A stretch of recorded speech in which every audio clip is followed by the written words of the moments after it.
Ciao Juventini of the world, my name is Giuseppe, welcome back on the channel. I wish all of you a fantastic Monday, a fantastic beautiful start of the week. Finally, it's over with international football. Yesterday, Colombia lost against Argentina, Copa America is done, but also Spain won with Morata. I want to come back on Spain and on Euro 2024 in a second, or at least towards the end of the video, because I want to do a mini recap of our Juventus players. I want to say a few things about that, about prediction, etc, etc. But before that, we need to speak about La Genialata, the genius move of Cristiano Giuntoli and Juventus Football Club. I'm happy. I am extremely happy because I was waiting for that Giuntoli genius move since really long. Actually, even before Giuntoli. And finally, we are doing it. And I'm extremely happy. So maximum of like. If you didn't yet, please continue to subscribe to the channel. Continue to interact. It's Monday. We start with a great few fundamentals. You participating to support the channel with all the basic stuff. Also, don't forget, if you know some Juventini or even football lovers that are looking still for a team, share the channel. Share the channel with them so that we can become bigger and bigger. Now that we did the basics, we can finally start with that genius move. Tutto Sport is speaking about it. Juve su O'Reilly. Mossa per Cope. Juventus on O'Reilly. It's a move for Cope. What are they cooking? What is Giuntoli cooking? Is it Cope manners? Well, surprise. Big surprise. No. We are going for O'Reilly. Surprise Juve. It's a counter-attack, a counter-move from Giuntoli on Atalanta. Wait. We'll give you all the details about that. Why are we speaking about Matt O'Reilly, player from Celtic? Because Atalanta at the moment is already looking for the replacement of Teun Koopmeiners. They are sure about it. They know about it. It's public that Teun already found an agreement with the Bianconeri. He wants to leave. He already wanted to leave 1 year ago. They asked him to wait. They made him promise that if a good offer arrived the summer following last season, well, he could leave. Juventus is the only serious club on Koopmeiners because all the other competitors, they know it. What is the big block? What is the big problem of Teun Koopmeiners, Atalanta, Juventus, that triangle? That Atalanta is not moving from their initial request, that is 60 million euro. And I already told you, I repeated you a lot of time, Juventus will not reach these 60 million euro. They were at 40, they increased it at 45. There is still a big gap of 15 million euro. Atalanta is waiting because they also need that cash to go for their successor. That is Matt O'Reilly from Celtic. They are waiting. Juventus is waiting. Everyone is waiting. And now you have that genius move. Juventus not going for Koopmeiners, or at least not immediately now. They are going for O'Reilly. That is the target of Atalanta to replace Teun Koopmeiners. Guys, when Giuntoli arrived on the 7th of July 2023, I had a lot of priorities for him. Putting structure, putting order in Juventus Football Club. A lot of priorities. But one of them was also, instead of going for the players developed by Italian clubs a la Sassuolo, Berardi, Fratesi, these kind of names, a la Atalanta, how many players? A la Lazio with Milinkovic-Savic, etc, but especially Atalanta with the Koopmeiners, for example. Instead of going for these players that they bought and they attracted, they scouted, not for their next-gen team or their young team, but for their first team, for a really cheap price. Players that are relatively unknown. Well, instead of going for the players that they developed, that they are selling, cashing in, making a lot of profit, making them actually great and giving them a great name. Instead of going for them, go for the next Koopmeiners, the next Fratesi, the next XYZ. Because you're able to go cheap for players, you are able to develop them, and if really they are arriving at the end of the cycle and they want to leave, well, you can cash in a lot. Not becoming the Atalanta, not becoming the Sassuolo, that's not the target, but we know that we are competing against some leagues. They have no problems. Look at the Calafiori. Calafiori, you have an Arsenal coming, what is the price? 50? Here, 50. We discussed a bit about the bonus, we are a bit scared about the injury, but 50 you want, we don't even discuss. How many teams are able to do so? Why we, Juventus, we cannot. And it's because of Juve, but also because of the league that we are playing in. So if you are able for a part, not all of them, but a part of our players to be able to find them, instead of funding the other Italian teams that are always doing difficult with us. Look at Atalanta, look at Bologna, look at all the problems that we have. I would be extremely happy. Now, Matt O'Reilly is a fantastic player. I don't know. Honestly, I don't watch, unfortunately, Scottish Premier League. The time is limited. I never heard that much about him except of mentioning him 1 or 2 times. But honestly, I started to be interested in that player from the moment that Atalanta was interested in them. The scout of Atalanta is working perfectly. And I'm happy that this morning I opened the pages and I see that Juventus is going on that player. What is the value, or at least the requested price of Teun from Atalanta? 60 million euro. What is the requested price for the sub of Teun for Atalanta? It's 30 million euro. So there is a huge big difference in 30 million and 60 million euro. That's 30 million euro difference. Is he worth it? Is it guaranteed that he will work well in Serie A? I don't know. But if Atalanta is going for these kind of players, it's not bad. Now, of course, it's a player that can play in the same position. He can play as a defensive midfielder, as a center midfielder, as an attacking midfielder. So he can play really in that vertical in the field. He's 23, so much younger also as Teun Koopmeiners. Denmark, England, because he's born in England, but he's playing, or he should play for the Danish national team, even if he has not been called up. His last season was fantastic. 19 goals, 18 assists in 49 games. A player that knows how to play in different competition, because he played in Premiership, in Champions League, 6 games. He played in SFA Cup, etc., etc. Am I telling you today we need to go 100% for him? Am I telling you that Juventus gave up on Koopmeiners and went for Matt O'Reilly? No. But I think it's also really smart, even if you are not 100% convinced about a player, that you don't want to go all in for a player. But I think it's a fantastic move. Oh, you don't want to give us Teun Koopmeiners, you don't want to decrease a bit your request, we go for your player. And you will have a problem, because you will have a Teun that is not happy because 1 year he waited, but another year waiting, he will not be that happy. You will not be able to sell him at the 60 million euro that you were requesting. And we go for the player that you go. And if you are able to sell him, even for 45, 50 million euro for a Premier League club that is not discussing that much, maybe a Liverpool with his ex-coach, well, you will have problems, because we already took the player that you were looking for. Genius move from Juventus Football Club. Genius move, at least to put some pressure on Atalanta. Will it unlock the situation? Koopmeiners could be. Let's wait a few days. Now we are speaking already since 7 minutes, but I think it was worth explaining this genius move. We go towards the new shirt of Juventus Football Club. Looking a bit in the web, changing a bit the parameters, we were able to find already the home kit 24-25, not the picture, but already on the side, the text that is announcing. So it's just a tic-tac, tic-tac, tic-tac.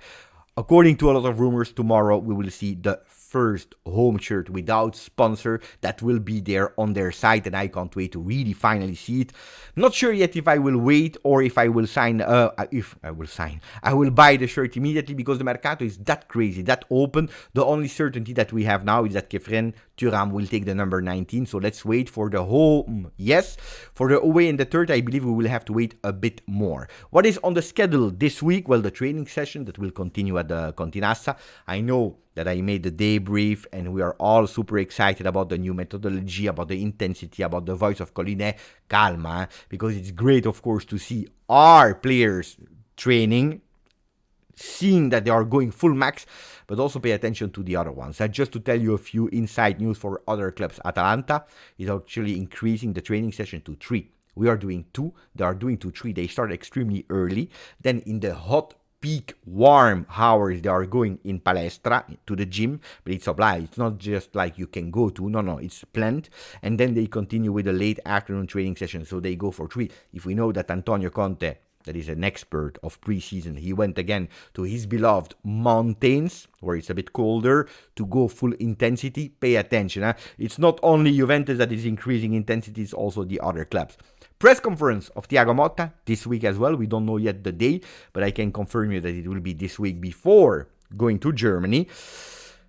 Question for you. Let me know in the comment section, if you were a journalist and you were present, what is the question that you would ask to Thiago Motta? Let me know in the comment section. I'm curious to read you. Maybe I will pick tomorrow or maybe this evening 2 or 3 questions and saying these were the best questions.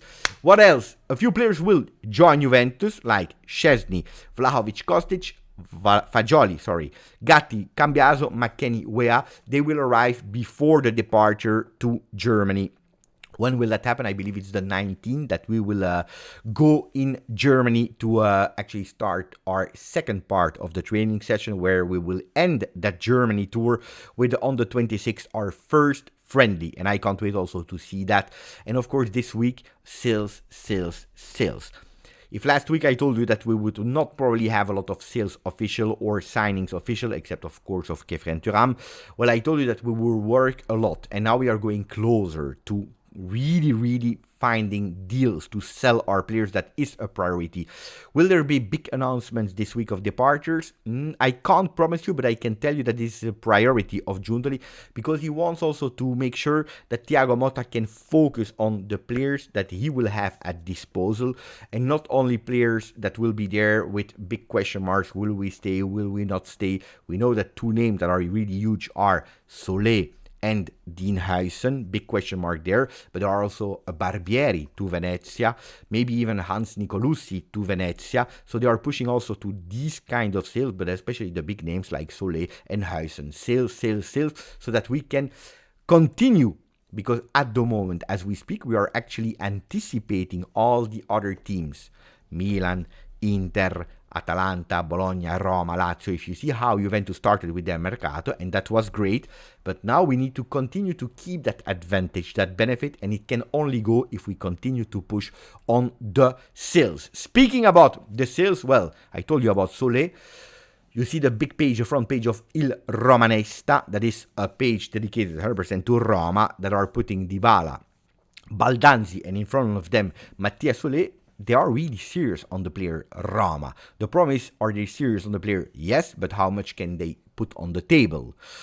If we know that you already refused that first offer of Leicester for 25 plus bonus, well, this is what Roma they have in mind to put on the player. I think personally, Solé is a fantastic player, and as a Roma, I'm not a fan, but if I would be a Roma fan or the coach, I would love to go for Solé. He knows the region, he knows Serie A, he had 1 year of maturity, fantastic player. But on the other side, they have a lot of players that are playing with their left foot. Dybala, Baldanzi, Joao Costa. Now they're even looking for a Mathias Solé. It's probably a bit too much. I don't really understand it. And I would be really sad if Solé goes to Roma. Will he go there? Well, I see him going to Roma only if Dybala is sold. That would be a smart move from Roma. On the other side, I don't believe that they will sell Dybala. Who are the other clubs on him? We know it. Leicester, first offer refused. They will come back with another offer, a bit bigger. But also West Ham is back on him. You remember when I told you Leicester? I don't know if it's smart for Solé to go to Leicester, because forget about Champions League, forget about European competition, forget about a lot of things. West Ham is a club that was doing well in the recent years, can continue to do well. That's a real upgrade, I think, from Frosinone to go to West Ham. Let's see. And West Ham has more money. They can put maybe even 35 million euro on the table. So let's follow that. Juventus is monitoring the successors, because we know it. If Chiesa and Solé are leaving, probably 2 names, if not 3 names, will join Juventus in this offensive winger position. On top of Jadon Sancho and Adeyemi that we already spoke about, there are new names a la Raspadori. Pay attention again to Salamakers, but we have new names like Pepe from Porto, not the old Pepe.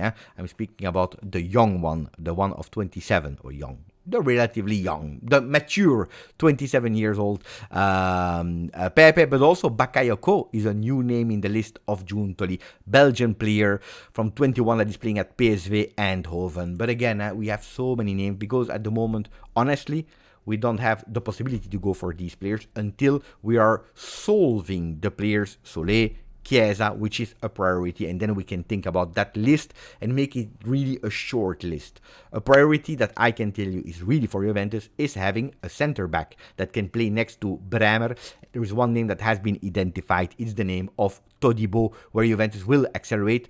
Not only Juventus is in a rush, but also Thiago Motta, because he now says, I don't have Bremer at the moment, because from Copa America, I really want to have at least one player that I can start, giving him my plans, my tactics, a starting center back, also knowing that, unfortunately, at the moment, from what we are reading, Rugani is far away from Juve, unfortunately.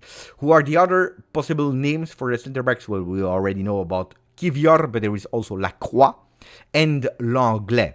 Again, players that for a reason or another could play potentially as a center back with their left foot, reinforcing Juventus Football Club. When will we know what number Yildiz will wear? Calma, but more and more the rumors are saying they are going towards that number 10 for Yildiz. I would be happy, and you know it. Huh?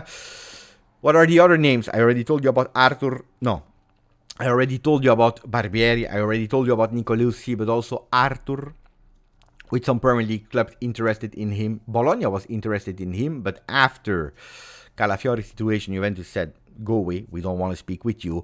Miretti, Genoa is on the player. I told you that Miretti is impressing Thiago Motta, but we know that also with an Adzic, with a top target that is Cope Manners, or who knows, maybe O'Reilly, there is not enough spot for Miretti, so he could potentially go there also because he wants now to have more playing time than in the past. And we finished now with Euro 2024.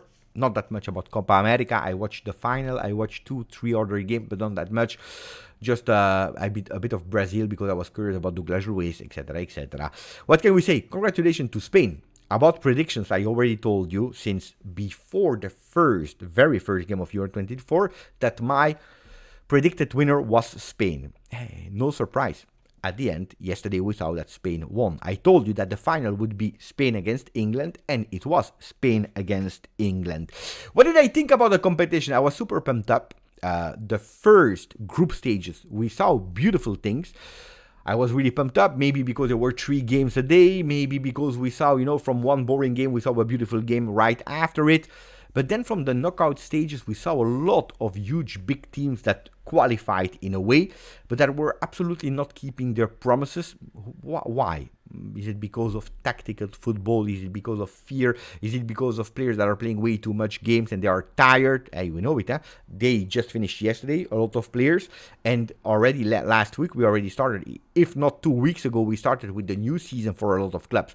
Could be fatigue, stress, I don't know, but we saw a poor knockout stages according to me, with a lot of boring games that were absolutely unwatchable. So from top tournament to flop tournament, maybe also because Italy was disqualified, maybe because Juve players were not involved anymore. Speaking about Juve players, a flop tournament. Also Copa America, so Copa America and Euro 2024 was extremely poor from Juventus players. Vlahovic, again, second big, huge tournament in a row where he's absolutely not able to perform. Chiesa, where we saw a bit of flashes, but not more than that. Rabiot, that started well, even if at the moment, we know it, he's not a Juve player anymore. But from the moment that he was still a Juve player, he was performing well. From the moment he was not a Juve player anymore, he stopped performing also with France. I can't tell, 0 goals, 0 assists for Juve players. Disaster, huh? A real disaster, really bad. It is what it is. Hopefully they will have a lot of anger inside of them so that they can do really well. What I was happy about is that if you're looking at the last 3 Euro Cups, what did we see? 2016, Ronaldo, that later became a Juve player, was the captain that put that cup in the air. 2021, Giorgio Chiellini, captain of Juventus and the Azzurri. And yesterday, Alvaro Morata, also him, ex-Juve player. Maybe he will become a Milan player in a few days, but also him as a captain lifting the air. So the last 3 captains of their national team, they were in a way linked to Juve, which is always nice. And I'm happy for Alvaro Morata. I think a player that has been always underrated, a player that has done a lot of sacrifices, dirty work, sacrificing for the team.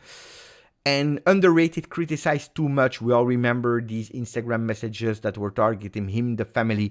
I think it was really beautiful to see him performing well in that tournament, winning, lifting that trophy in the air. Let me know what you thought about the video, about all your opinion. Grazie, forza, Juve.